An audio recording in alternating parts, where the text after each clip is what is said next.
What's up, everyone? This is Dr. Amelia H. Wheeler, the Director of Campus Engagement and Leadership. And in this short tutorial, I'm here to show you how to create and submit an event registration for a student event on campus. So we'll start by going to your group. Now, you need to be an officer of the group to submit an event registration. And if you're not an officer of your group, either ask another officer of your group to add you, or if you are the first officer to be added, let me know and I'll get you added. So I'm going to select my group here. I'm going to go to events and I'm going to go to create event. So we'll start with the name, of course. So let's pretend I'm going to do another First Friday bingo. A short description. Play bingo. Have fun. You'll select your event type that most closely matches your event. This is going to be used for students when they see it on the platform. And then under event tags, you will select what PAWS credit you're applying for. If you need to familiarize yourself with the PAWS categories are and what events fit for what, you can find that on the MHU website. I'm going to pick W because it's promoting wellness by promoting community. So without selecting this event tag, the event will not be eligible for PAWS credits. And I encourage every student event to apply for a PAWS credit. You'll see here, I'm defaulted as the event coordinator, meaning I can edit the event, I can check people in. You can select other officers on your team if you would like them to be the lead event coordinator. And you can also add people who you'd like to be able to edit the event and check people in. So for example, I might want to add my work intern, Savannah, so she can check people in at this event if I need help. So there she is. We're going to start scrolling down. We'll add our details.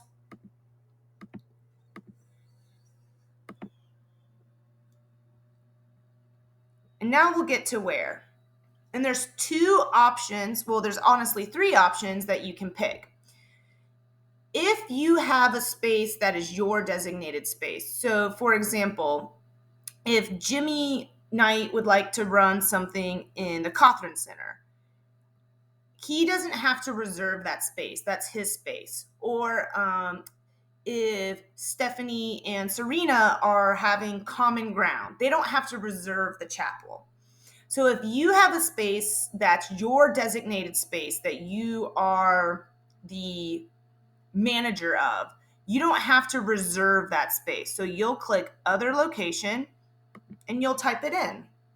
So for example, when Brett meets with the disc golf club, he says, meet in front of the pavilion, and then they go and play the disc golf club because they don't really need to reserve a space.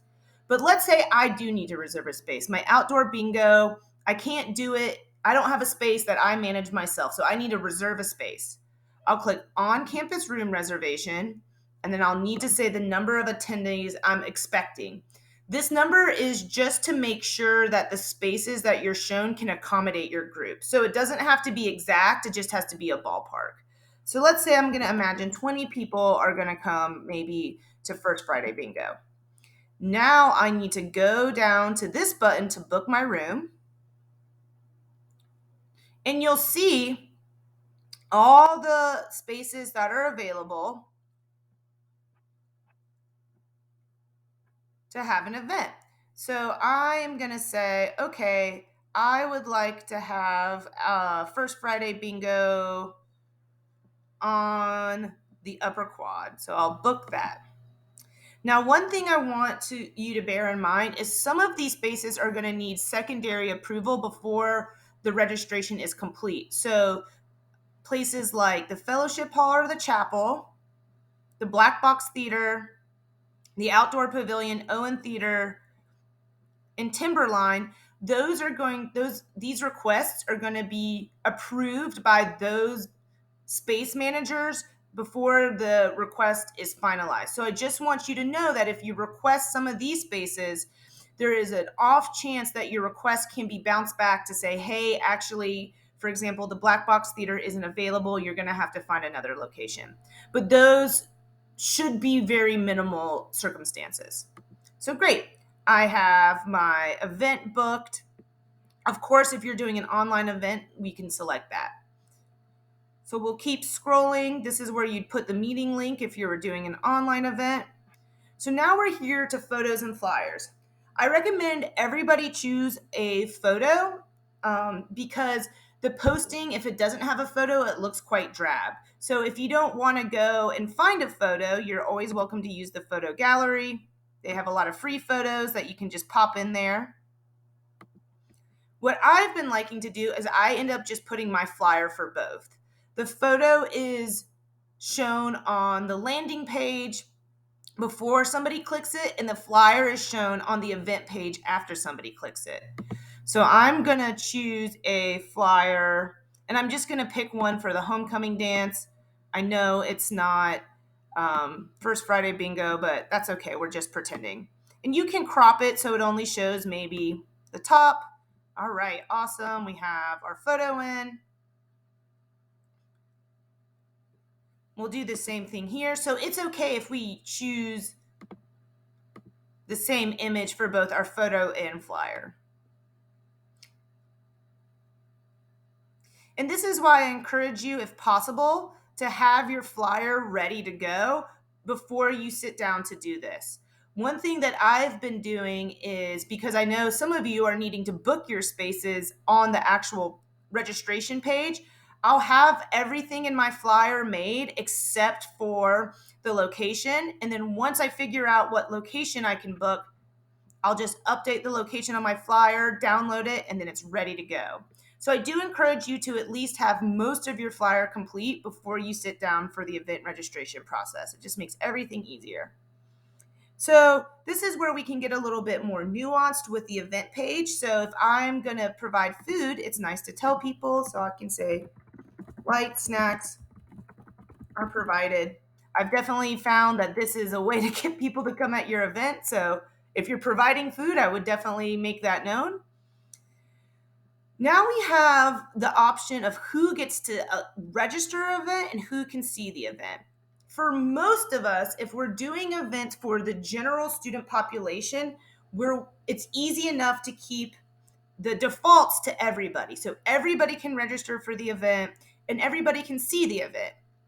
Now, for some groups on campus, you are going to want to make events that are only accessible to your group members. So, for example, if the Bonners is doing their weekly Bonner meeting, we want that to only be visible to Bonners.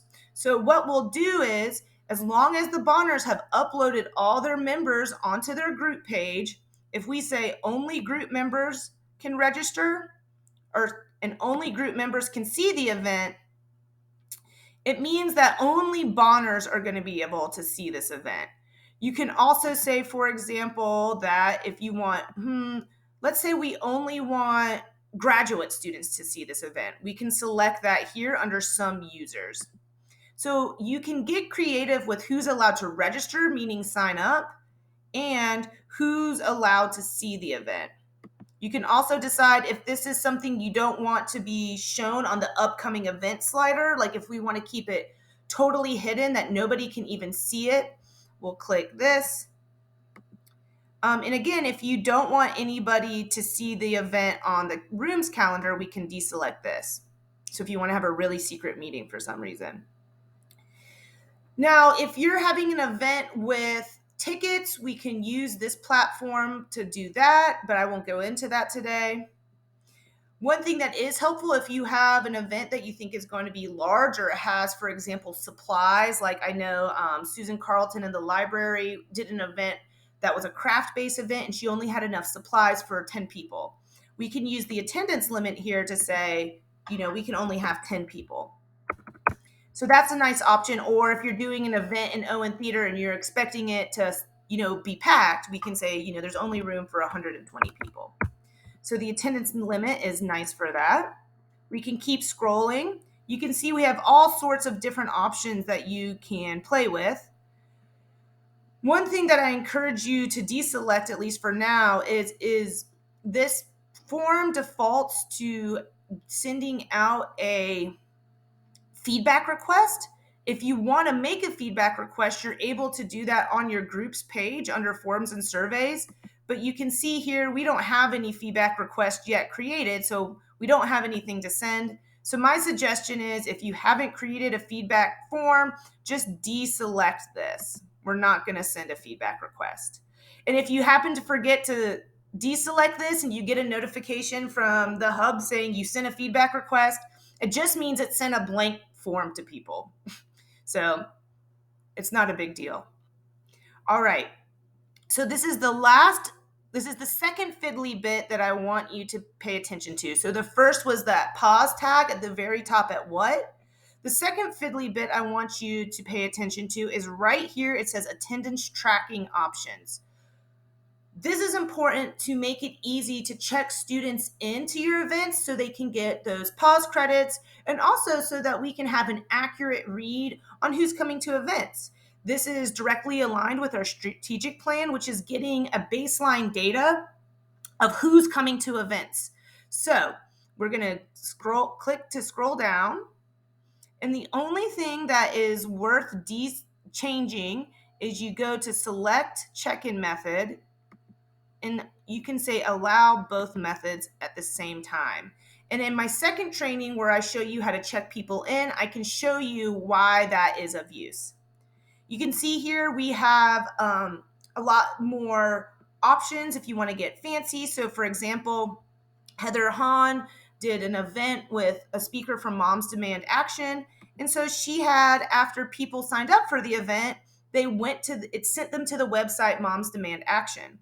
So you can mess around with that. If you have speakers, you can put them here. If your event is sponsored, you can put somebody here.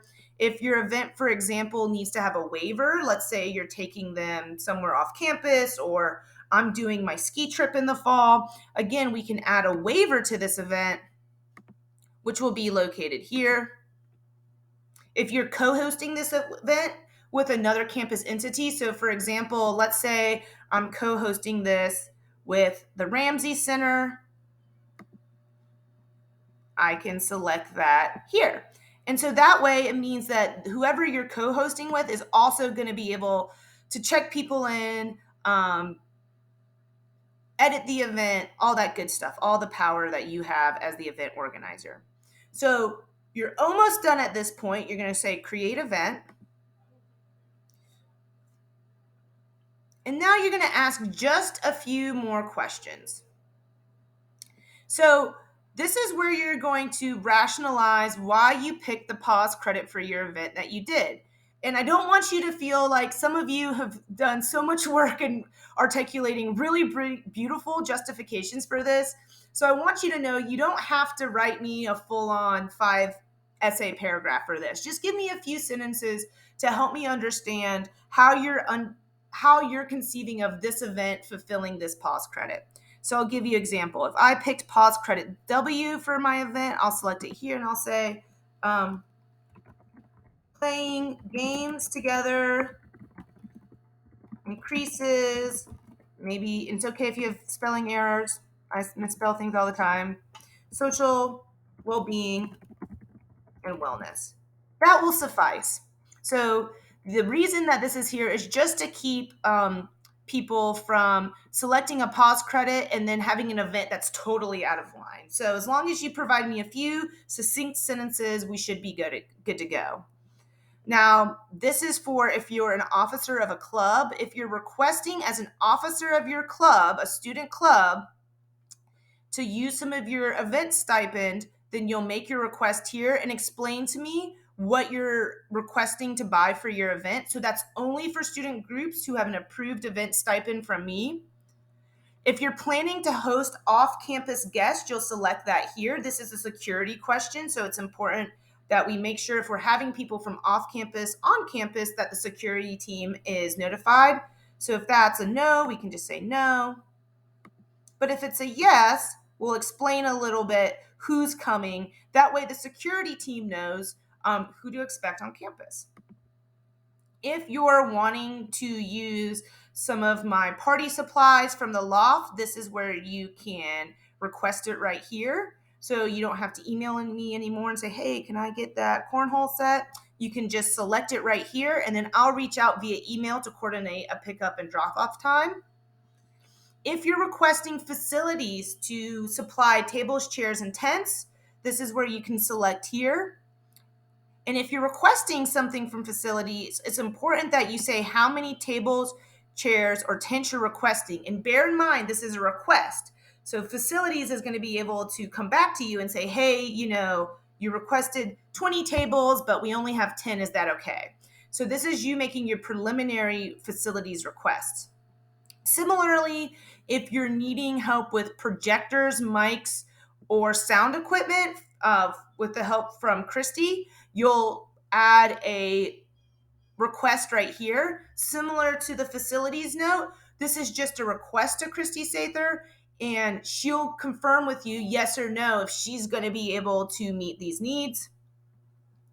If you're having a big event, so if you're having an event like, let's say, homecoming, or an event where we're going to have a lot of public people on campus seeing this flyer, you're able to request marketing to make a flyer for you.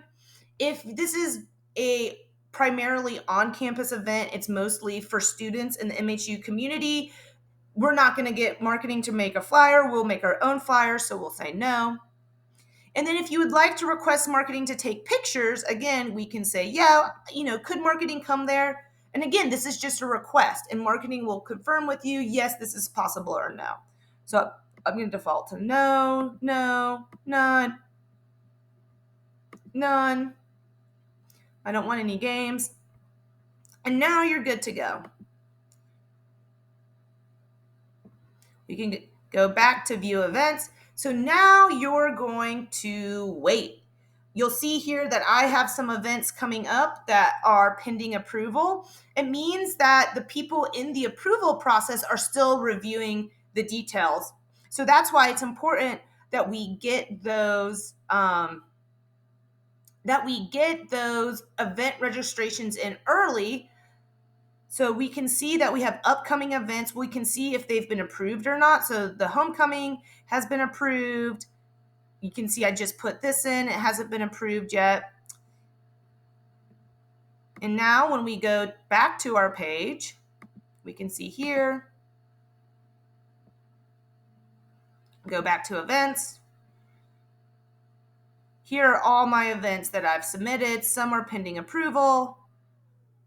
You can see that. Some are already completed. They're showing up. Of course, we can edit any event at any time, so we can use that right here. But that is how you submit an event registration request on the Hub. Thanks so much.